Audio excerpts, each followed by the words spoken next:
Hello friends, once again welcome back to own YouTube channel learning deed. और जैसा कि आपको पता है कि डेली शाम की 5 बजे की जो आपकी क्लास होती है वो होती है जीएस जीके एसएसटी। यहाँ पे हम इन सभी के क्वेश्चंस देखते हैं। ये क्वेश्चंस आपके सुपर टेट के लिए, यूपी टेट के लिए, सी टेट के लिए सभी में कॉमन चलते हैं, क्योंकि ये सब्जेक्ट जो है उसका सिलेबस चेंज नहीं होता। मतलब जो सब्जेक्ट है वो है, जो हिस्ट्री है वो है, जो साइंस है वो है, चाहे वो कोई भी एग्ज़ाम में आए, है ना। तो यहाँ पे ये कॉमन क्वेश्चंस आपके लिए रहते हैं और इन सभी एग्ज़ाम्स के लिए इस क्लास को आप प्रेफर कर सकते हैं। क्लास डेली शाम को 5 बजे चलती है। आज हमने जो यहाँ पे क्वेश्चन इंक्लूड किए हैं बेसिकली जीएस के हैं, तो जिनको केमिस्ट्री से प्रॉब्लम है शायद उनको आज के क्वेश्चन डिफ़िकल्ट लग सकते हैं, पर क्योंकि एग्ज़ाम में आते हैं तो हम इन्हें अवॉइड नहीं कर सकते हैं, इग्नोर नहीं कर सकते हैं। तो चलिए स्टार्ट करेंगे सेशन बिना टाइम वेस्ट किए। जितने लोग भी जुड़ चुके हैं रिप्लाई करने के लिए रेडी हो जाइए। तो आज का जो पहला प्रश्न है वो है, गन पाउडर किस मिश्रण से बनता है? पोटेशियम एवं सोडियम का नाइट्रेट, पोटेशियम एवं मैग्नीशियम का सल्फेट, चारकोल सल्फेट एवं पोटेशियम नाइट्रेट, पोटेशियम सल्फेट एवं चारकोल।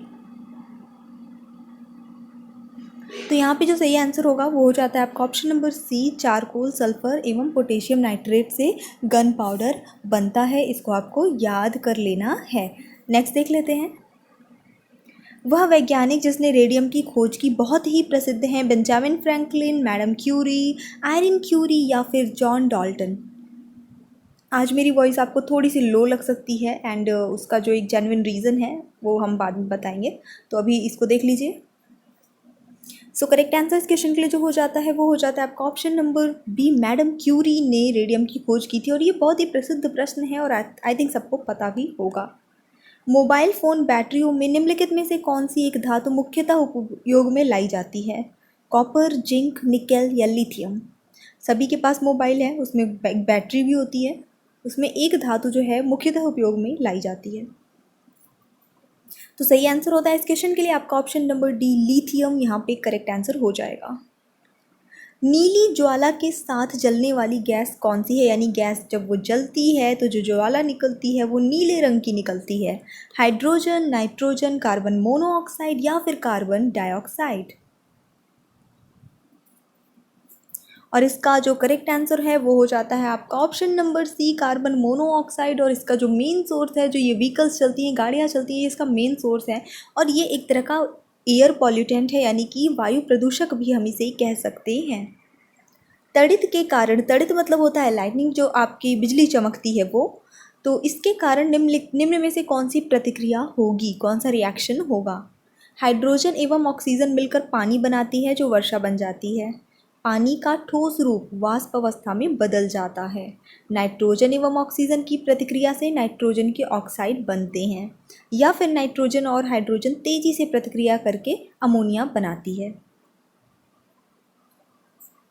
सो यहाँ पे जो करेक्ट आंसर इस क्वेश्चन के लिए है वो हो जाता है आपका ऑप्शन नंबर सी, नाइट्रोजन एवं ऑक्सीजन की प्रतिक्रिया से, यानी कि दोनों का रिएक्शन होता है, इससे नाइट्रोजन के ऑक्साइड बनते हैं। ऑक्सीजन की खोज किसने की थी? रदरफोर्ड, कैवेंडिश, डेवी या प्रीस्टले। ऑक्सीजन की खोज, ऑक्सीजन को कौन नहीं जानता है, O2 लिखते हैं हम इसको केमिकली। तो यहाँ पे जो सही आंसर होता है इस क्वेश्चन के लिए वो हो जाता है आपका ऑप्शन नंबर डी, प्रीस्टले। याद कर लीजिए अगर नहीं याद है तो, ऑक्सीजन की खोज। अगला प्रश्न देखेंगे। ज्वालामुखी पर्वतों में निम्नलिखित में से कौन सी गैस निकलती है? हाइड्रोजन, नाइट्रोजन, क्लोरीन या सल्फर डाइऑक्साइड। और इस क्वेश्चन के लिए जो करेक्ट आंसर होता है वो होता है आपका option number D, sulphur dioxide. अगला प्रश्न देखेंगे।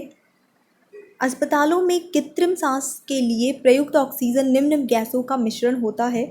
ऑक्सीजन एवं हीलियम, नाइट्रोजन एवं ऑर्गन, ऑक्सीजन एवं ऑर्गन, ऑक्सीजन एवं CO2, यानी कि कार्बन डाइऑक्साइड। देखिए, हॉस्पिटल्स में जो ऑक्सीजन लगाया जाता है सांस लेने के लिए, में हेल्प करने के लिए, उसमें ऑक्सीजन के अलावा, ऑक्सीजन जो होती है, हम कहते भले उसे ऑक्सीजन ही है, लेकिन उसमें एक और गैस भी होती है।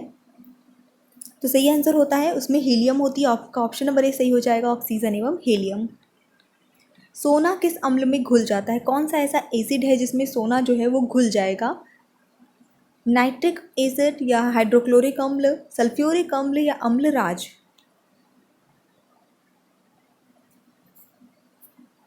सही आंसर होगा इस क्वेश्चन के लिए आपका ऑप्शन नंबर डी, अम्लराज में। अगला प्रश्न देख लेते हैं फटाफट से। रसायनों का सम्राट यानी किंग ऑफ केमिकल्स किसे कहा जाता है? सल्फ्यूरस अम्ल, सल्फ्यूरिक अम्ल, नाइट्रिक अम्ल या फिर नाइट्रस अम्ल।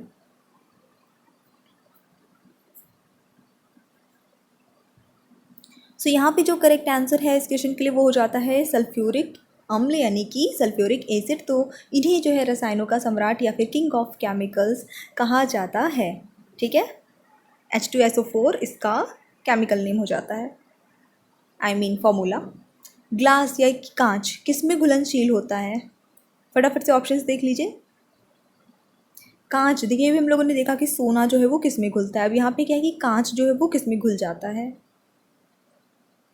और सही आंसर होगा इस क्वेश्चन के लिए आपका ऑप्शन नंबर डी, HF में। अगला प्रश्न देखेंगे।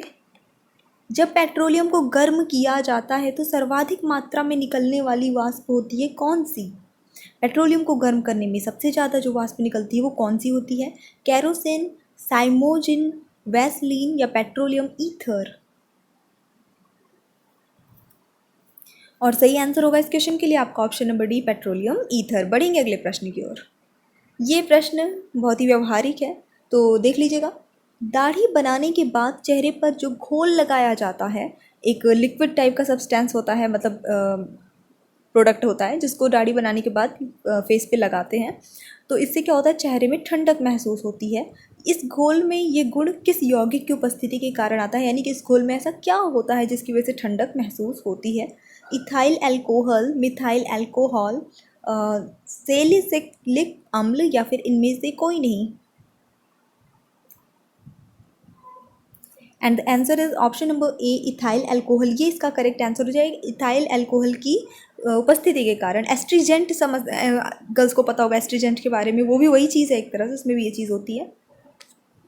टमाटर सॉस में क्या पाया जाता है? साइट्रिक अम्ल, ऑक्सैलिक अम्ल, लैक्टिक अम्ल या एसिटिक अम्ल?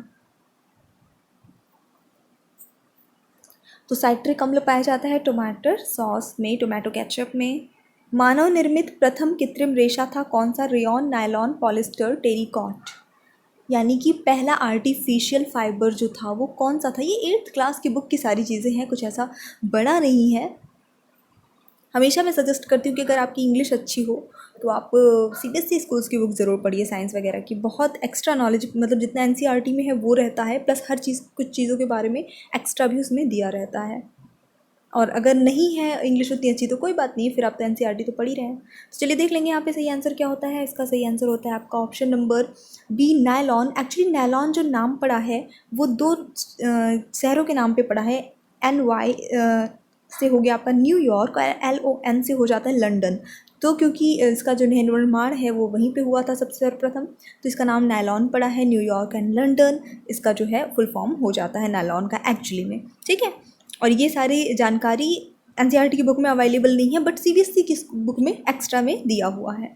विश्व का प्रत्येक पदार्थ अत्यंत सूक्ष्म कणों से मिलकर बना होता है, ये सबसे पहले किसने कहा था? मतलब किसने ये चीज़ मानी थी, ये बताया था लोगों को कि जो कुछ भी है वो सूक्ष्म कणों से मिलकर बना है, हर एक पदार्थ। सही आंसर होगा आपका कणाद में। सबसे पहले की बात हो रही है तो ऑप्शन नंबर बी सही हो जाता है। अति प्राचीन चट्टानों के आयु निर्धारण में किसका उपयोग होता है? Carbon dating, radio iron dating, uranium dating या पोटेशियम ऑर्गन डेटिंग? बहुत पुरानी चट्टानें हैं, वो कितनी पुरानी हैं ये बात कैसे पता लगाते हैं? वो एक जो प्रोसेस है, जो प्रक्रिया करके पता लगाया जाता है, वो कौन सी है? तो आपका ऑप्शन नंबर डी सही हो जाता है, पोटेशियम ऑर्गन डेटिंग, ये इसका सही आंसर हो जाएगा। और कार्बन डेटिंग से पुराने पेड़ों का जो है पता लगाया जाता है कि कोई सब कौन सा पेड़ जो है वो कितना पुराना है, उसकी एज कितनी है। लोहे पर जंग लगना किसका उदाहरण है? ऑक्सीकरण का, अवकरण का, बहुलीकरण का या जस्तीकरण का? And the correct answer is option number A, ऑक्सीकरण या ऑक्सीडाइजेशन प्रोसेस जिसे हम कहते हैं वो, जिसमें कि कोई भी एक मेटल होता है, कोई भी धातु है, वो क्या कर रही है, एक मतलब वायु में या पर्यावरण में उपस्थित जो भी ऑक्सीजन है उससे रिएक्ट करके ऑक्साइड बना लेती है, और वही ऑक्साइड जो है वो जंग के रूप में हमें दिखाई पड़ता है, जो कि इसका रंग लाल होता है। वो आयरन ऑक्साइड है। आयरन मिला, ऑक्सीजन मिला, तो बन गया आयरन ऑक्साइड, जिसे हम रस्ट या फिर जंग के नाम से जानते हैं। परम शून्य ताप यानी एब्सोल्यूट जीरो टेम्परेचर क्या है? किसी भी तापमान पैमाने का आरंभिक बिंदु सैद्धांतिक रूप से न्यूनतम संभव तापमान, वह तापमान जिस पर सभी द्रव पदार्थों के वाष्प जम जाते हैं, वह तापमान जिस पर सभी पदार्थ वाष्पीय प्रवस्था में होते हैं।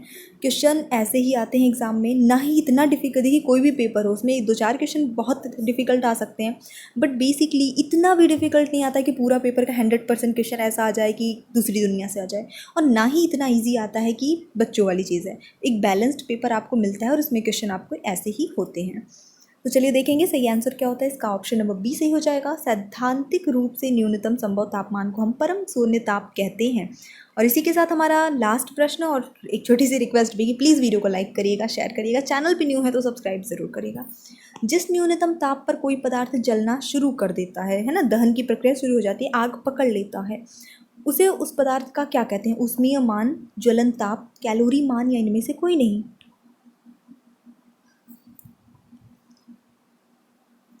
तो ज्वलन ताप कहते हैं, यानी कि इग्निशन टेम्परेचर, जो लोग इंग्लिश मीडियम से पढ़े होंगे, ठीक है, वो होता है ज्वलन ताप यानी इग्निशन टेम्परेचर। क्योंकि देखिए हर पदार्थ अलग अलग टेम्परेचर पे आग पकड़ता है। कोई चीज़ हल्का सा तापमान भी बढ़ा तो आग पकड़ लेगी, किसी चीज़ को जलाने के लिए बहुत टाइम लगता है, बहुत ज़्यादा टेम्परेचर की ज़रूरत होती है, तो सबका ज्वलन ताप यानी कि इग्निशन टेम्परेचर अलग अलग होता है। ठीक है, तो ये सही इसका उत्तर हो जाता है। सो आई जस्ट होप कि आपको क्लास पसंद आई लाइक करिए, शेयर करिए, चैनल पे न्यू है सब्सक्राइब करिए। डेली शाम को 5 बजे हमारी ये क्लास होती है। So thanks for watching, keep studying and bye bye.